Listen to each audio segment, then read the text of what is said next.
What's up, y'all? Welcome to the Twice Over Film Club, where we watch a movie every week. I'm your host, Faraz. Today we will be discussing Silver Linings Playbook. If you noticed, this past Monday we released both a very short preview and a full episode for Mank. Going forward, we will be doing this and switching up the schedule a little, with Thursday being a very brief preview and the full episode will come out on Monday. We understand most of our listeners prefer to listen to the full discussion rather than a lengthy preview. In lieu of the preview being shorter, we encourage you to check out the twiceover.com, where you can see what a movie's rating or tally is before the discussion comes out. And there you can also see at least a week in advance what we're watching that week. Also, you can follow us at the Twice Over on Twitter, Instagram, or Facebook to stay up to date on everything. Alright, here's myself, Yusuf, and Farhan discussing Silver Linings Playbook. Of course, this episode contains all spoilers. Everyone dies. Is there even much to talk about? No, everyone. I said everyone dies. I'm joking. Everyone dies. Yeah, I mean, I don't know if there's a huge spoiler in this movie, but well, they end up together. I would. Everything works out. Everything is great. That is a spoiler. Life you were is right. great, That's a complete spoiler, actually, because that is a big deal, especially in a rom-com. That is everything. So, huge spoiler alert there. Well, I wanted to ask, what are the big major plot holes that you mentioned in the review side? Yeah, like loose ends that were left going after the movie was over.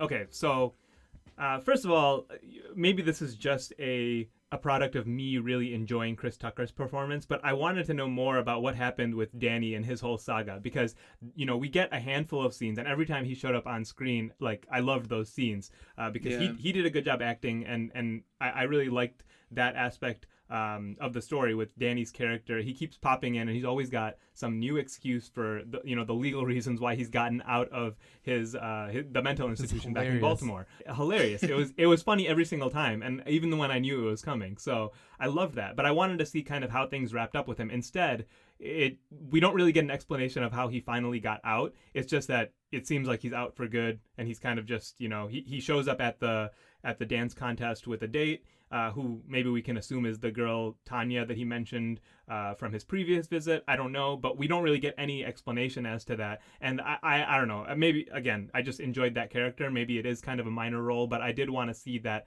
tied up a little bit, since it was recurring throughout the movie. That was a big one for me. Yeah, and since when is he a dance instructor? Like, why is he an expert on dance? And how is he showing them all these moves? And he's telling her, you gotta work that junk, girl. Like, how does he know that? Well, no, actually I don't, because I don't think that bothered me at all, because he didn't seem like he was that good at what he was doing. He seemed like a guy who thought he knew what he was doing, and I mean, was very confident. He's playing off the stereotype that he's got rhythm because he's black. Yeah, but that's what I mean. Like he was showing them that whole the part of the dance. That was all the stuff that he was showing them, and they actually used all of that. But the whole dance was what he came up with almost, right? I mean, there was at least 3 or 4 different segments of the dance that were pretty much what he told them to do, and it might have ruined the dance to a degree. I don't know, but like, it made it a hell of a lot more fun. So that part I kind of glossed over in terms of, he thinks he knows what he's doing, and he's just putting together whatever he's seen, and he's just assuming that he's a dance genius. I didn't put too much more thought into that. Yeah, it could be. Maybe I'm reading way too much into it, like I usually do. Aside from that, there's a couple of other kind of things like that were sort of like unbelievable to me. Like the Indian doctor who ended up at the Eagles game, which is fine. They get into a fight, which is like, okay. And then he's at his house after, when his dad is yelling at Pat's dad is yelling at him, and he's like, oh, just because, he was defending me. Why would he be at his house? The dude's a grown man. He's in his 60s. Because, man, it's his patient too, man. Because he wants to make sure his dad knows that it's not his fault. Maybe that's true, but I don't think they're even supposed to be kind of hanging out outside of their therapy sessions, because they mentioned that earlier. So he probably shouldn't have followed them back. Running into him at the game was fine, but yeah, you're right. Like, and I did like that he's in that scene when after the big Eagles brawl. I liked his presence there, but yeah, maybe that's kind of a little bit of a plot hole. I mean, he's the one who gets them to explain what a parlay is. Right, like it just. Yeah, that is true. I don't know, but that's the thing. I think it's just doesn't make sense at all for him to be there. Okay, how much of this is because you don't like Anupam Kher? Which, I love the guy, dude. Huge. I grew up with the guy. I love his presence in this movie, maybe just for that reason. He doesn't really do a great job acting, but I just, I think that was a personal thing where I just. It's always good to see someone that you watch in Bollywood movies make it into a.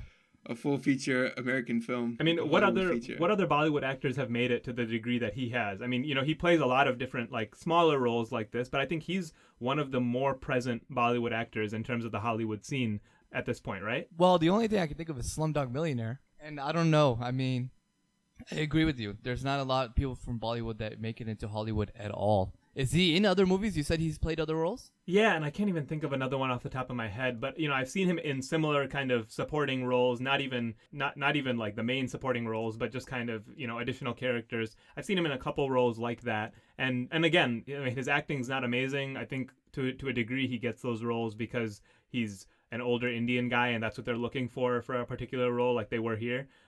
But whatever it is, I mean, like I don't even want to defend his acting, so I don't even want to say anymore. I just liked seeing him on screen because he is that Bollywood OG. So, part of that just helped me personally. But yeah, I don't have anything super positive to say about his performance here. Yeah. I mean, talking about loose ends, I want to bring up one. It's when Pat's mom mentions in the kitchen, or no, Pat's dad, Pat Senior mentions it like, I didn't support you when you were telling Tiffany where to meet Pat when he was on his run.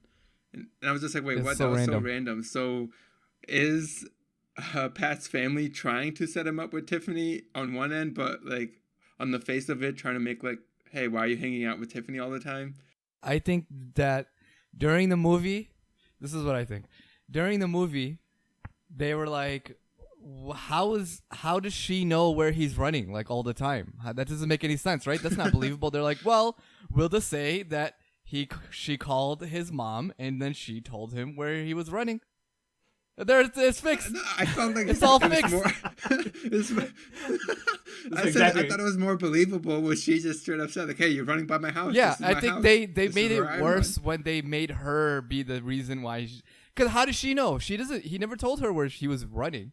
He's not like, oh, I'm gonna run past 48th Street and I'm gonna run. I'm gonna go this route. No, nobody does that. He was just running. Yeah, how would the mom even exactly know, right? Like, It was so random, yeah. And I was just thinking to myself, like, wait, am I supposed to pick up from here that, like, the family's trying to? They're set not. him up? They said earlier. Yeah, They don't I'm like that confused. he's hanging out with her. Yeah, that's what I'm saying. It just confused me. I was Yeah. like, why'd they do that? well, I don't know that. Well, I think you guys are right to a degree. There's definitely inconsistency there. I think when I'm thinking back, it's mostly the dad Pat Senior, who is not happy about them hanging out, whereas the mom is kind of like probing. She's like, "Come on, like, what are you guys up to? Like, tell me about it." And she's not really negative necessarily.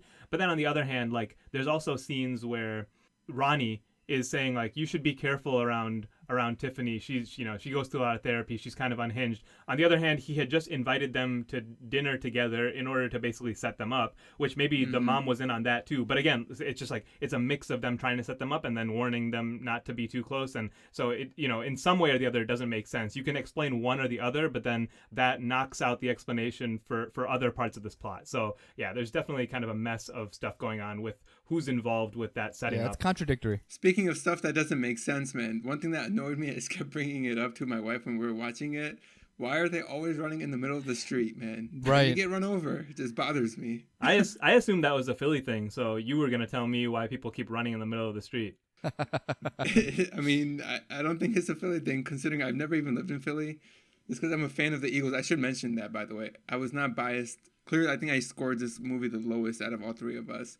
I was definitely not letting the Eagles bias. Yeah, sway I me think in they any just direction. did it for visual appeal. It doesn't look as good if you do it on the sidewalk as if they're in the middle of the street. It looks a little bit more chaotic, and that's I mean, I get the choice of doing it, but just things that don't make sense. We're talking about. well, it. That's one. let's stop there on the stuff that doesn't make sense because we're really trashing this movie.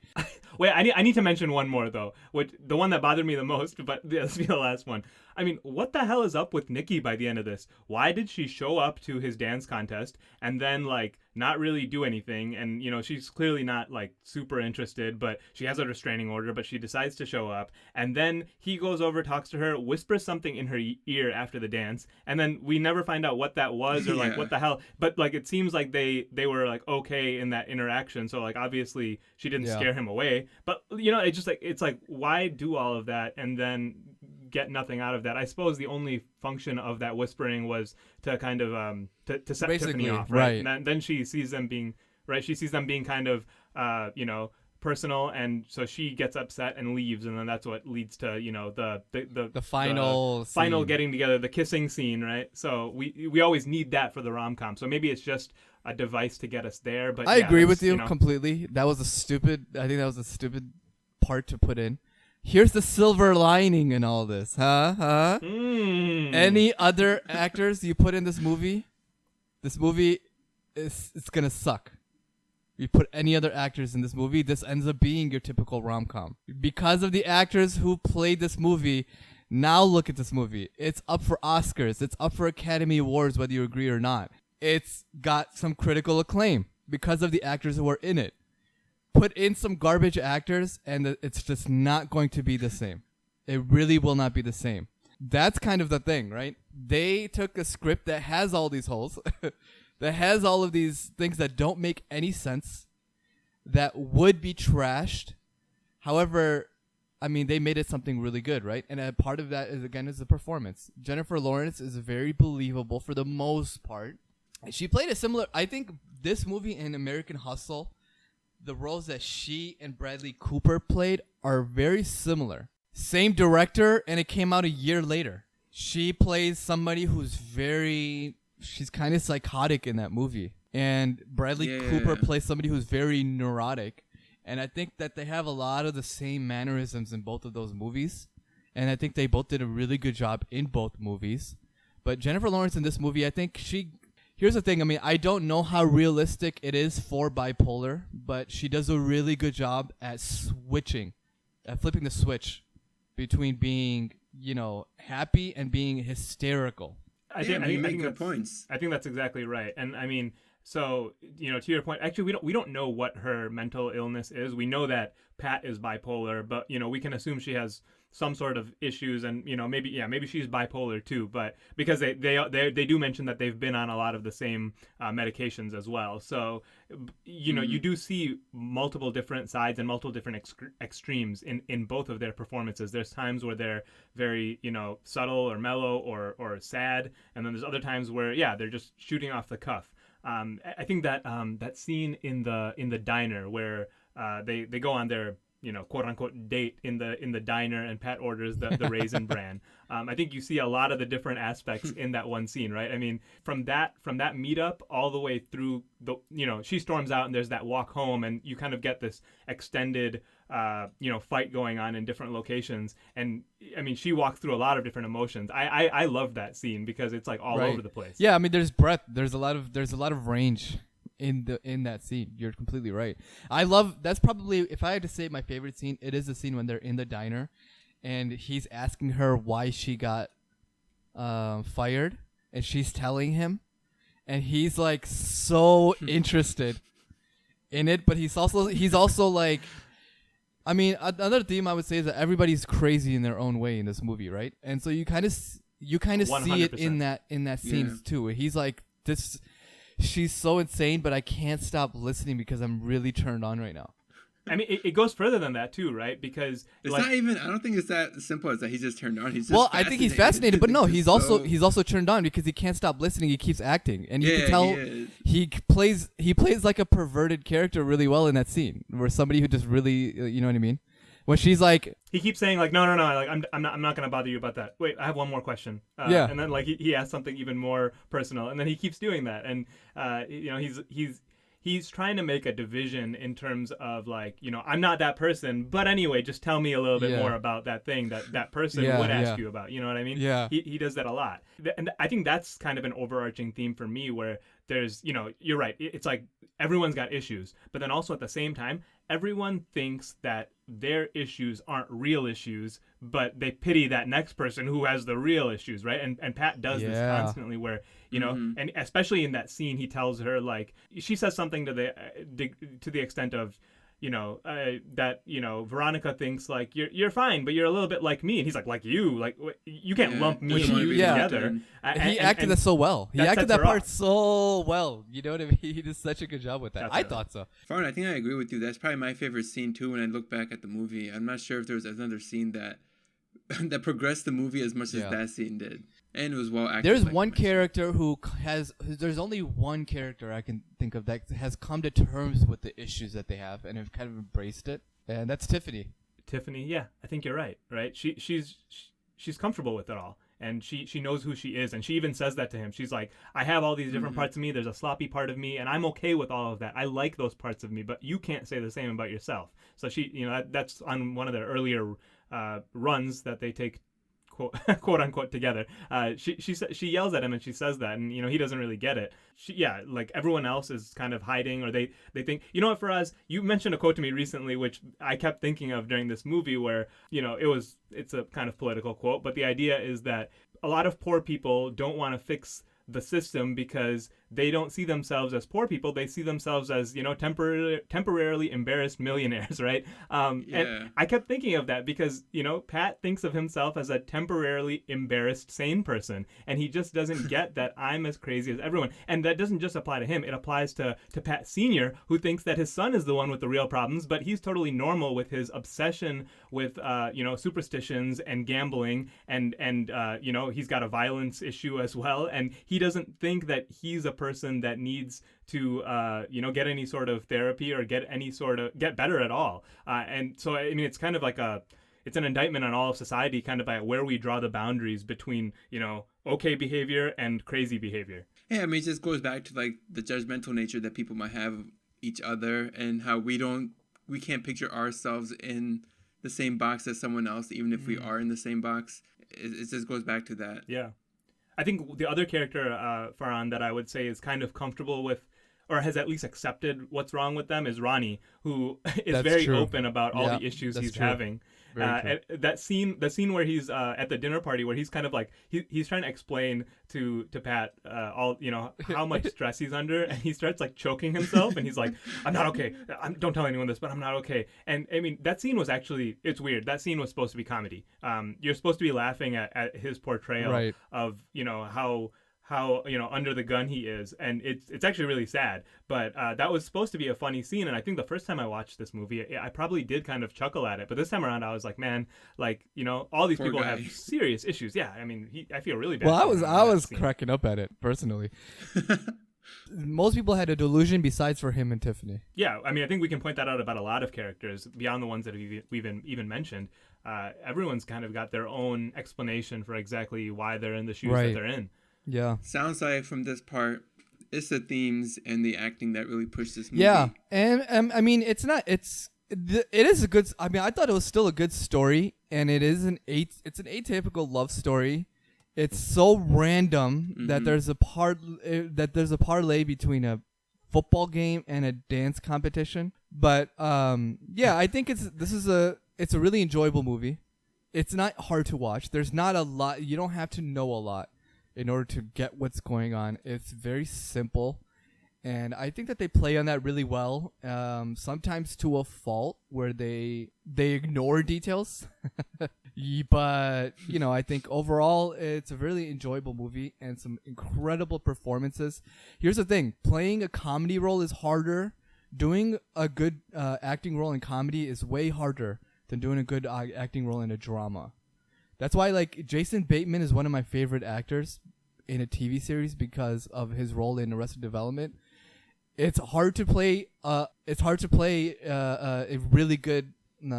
act really well in a comedy When you're not being like a goofy character, right? Like he has to without being over keep the a straight top, face. because you're acting, but at a heightened tension level. Actually, it's way harder to be believable at those heightened areas. That's why I really, really love the acting performances, because you don't just get a serious range. You don't just get somebody, we see them crying, or we see them being stressed. We see them being angry. We get somebody who is angry and is being hysterical and is like cracking us up all at the same time. Extremely hard to do all of those different things without seeming unrealistic. And yeah, I agree with you. I think everyone in this movie plays a role in that. We didn't talk about kind of climax of this movie at the actual dance contest as much, but I really enjoyed that scene for the same reasons. In that short sequence, we see a lot of different range because, Tiffany no longer wants to perform and she's kind of going back into her, depressive behaviors. And Pat is now the grounded one that needs to kind of pull her out of that. And he's realized that he can help other people. That performance is hilarious as well, because that's kind of when you realize, okay, they pretty much incorporated everything that Danny told them to do, and not, to the highest degree. And also just that moment when they see the score is like, I was totally invested in that moment. I was like on the edge of my seat, even though it didn't, I mean, you kind of are hoping that's going to happen. And then, at the end of the day, you're watching these like 4.2 or 4.9 or whatever they're getting. And then that last score kind of, I don't know, like that moment when you see Pat kind of throw his arms up and just start screaming, it was just great. It seemed like a very real and very raw emotion. I was going to say, that's one thing that I think the movie does very well. Like you mentioned, Pat is like the grounded one who's helping Tiffany to like do the final dance. But the whole letter setup and how that works, because we find out after that he had written this letter for Tiffany to profess his love for her well before the dance. So we can see why he's the grounded one and why he wants to do what he's doing, and why Nikki's presence doesn't like bother him or like faze him in any way. So I just thought the way all that was presented and brought together, that was one part that was done pretty well, despite all the plot holes or things that don't make sense. Yeah, I think I totally agree with that. Yeah. One other thing I guess I wanted to bring up was like, how relatable did you guys feel this movie was? Because at some level, we're looking at people with mental illnesses, but the point is that, look, we've all got our issues that we're working through. So did you guys find this movie relatable on like a personal level, just in terms of if you scale back the actual plot, just the emotions that these characters are going through? To me personally, you mean? Yeah, to you personally, or do you think it's like largely relatable, I guess, either? There's nobody in my family who has bipolar disorder or any kind of psychiatric disorder that I know of. I'll just say that I know of. Right. I mean, Pat is undiagnosed in his past, and I mean that's an issue in the mental health society, right? Like people just don't even know that they're going through something in order to get treatment or deal with it. However, I see patients that are exactly like Pat in this, and even like Tiffany. I see people who are exactly like that. So I think that they did. It is relatable in that sense. I know people who are just like that are even in the same exact, they have that disorder and are under these delusions, or people who are just so narcissistic and they have different delusions about themselves, And mental illness is it's such an interesting topic to discuss, man. Like I can go on forever, because for people who have it, there's kind of a pride and there's kind of like an identity associated with their disorder. When they're sitting at the dinner table and they're talking about their medications, and that's the one thing that they relate on, and they really love talking about their medications, that's really accurate to how mental illness is in real life.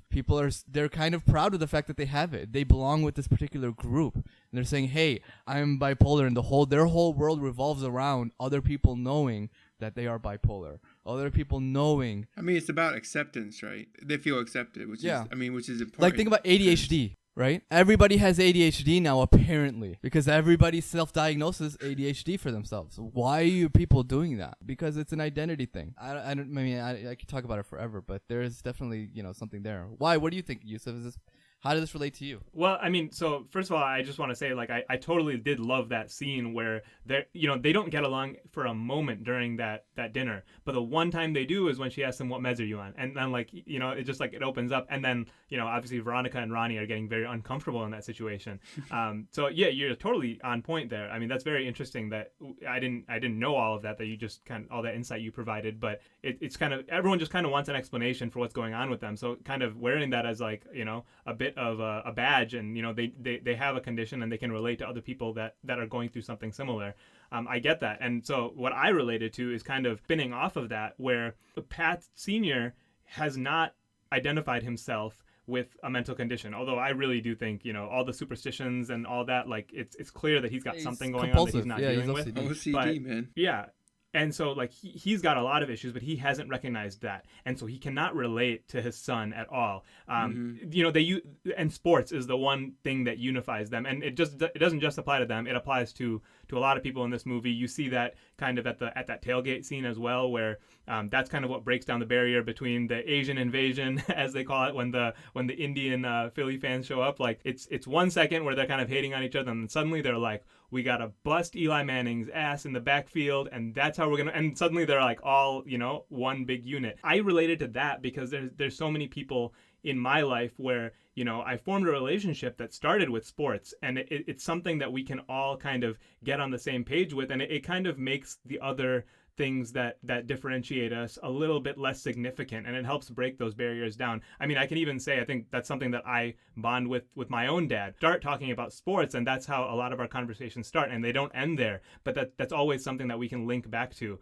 I mean, I think everyone understands that, right? We all have those relationships, or we know people like that who have their sports friends or whatever, but that's a real bonding point for a lot of people, and you kind of see that on play here. I think Philly was the right choice of setting for this movie because of how crazed their fans are, and so you kind of get to see how that plays out and how that does help people on a degree where, some people might say sports are not that important, and I agree with you. It's in the large scheme of things, maybe it's not the most significant thing, but it does play a role in people's lives.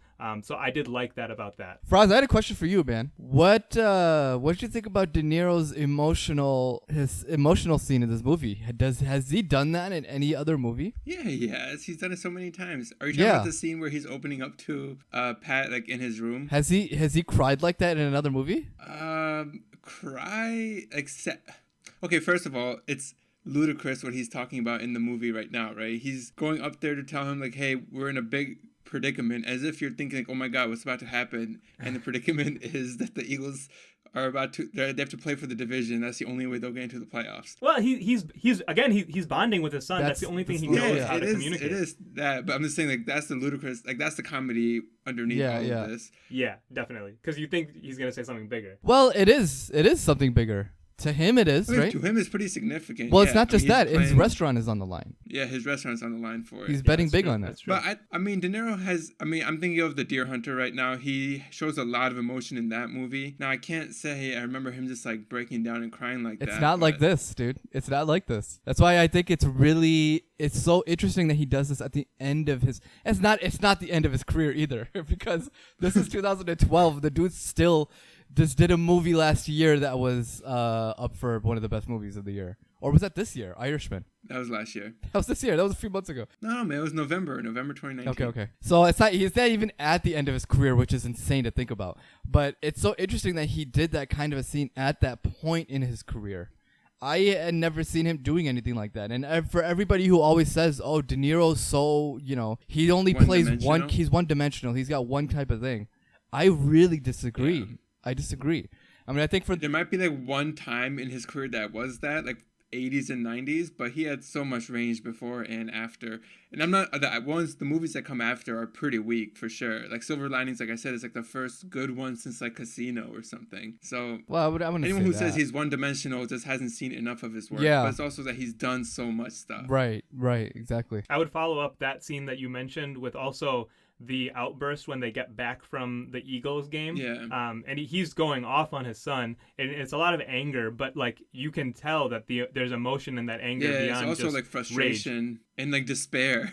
Yeah, like he really thinks he's blaming his son in that moment, but you can tell that there's a lot of pent up frustration from different things in there because he thinks that that's something that will fix his relationship with his son, and it didn't work out because if they had won, then everything would have been, he could have told his son, like he tells him so many times in this movie, that it's because of you, you're the one, you're my lucky charm, and he lost that moment. So I did like his line in that, though. He says, you spiked the ball at the 1 yard line. Which the Deshaun Jackson references in this movie were fun. Yeah. Early in his career, I guess is what they were portraying. He did it once, guys, and Brian Westbrook scored the touchdown on the next play.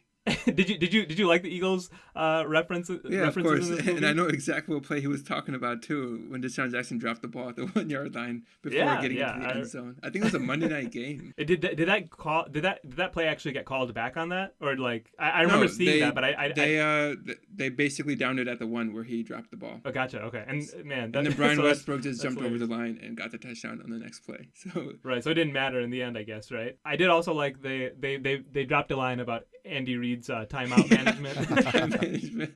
Wasted a challenge and lost a timeout.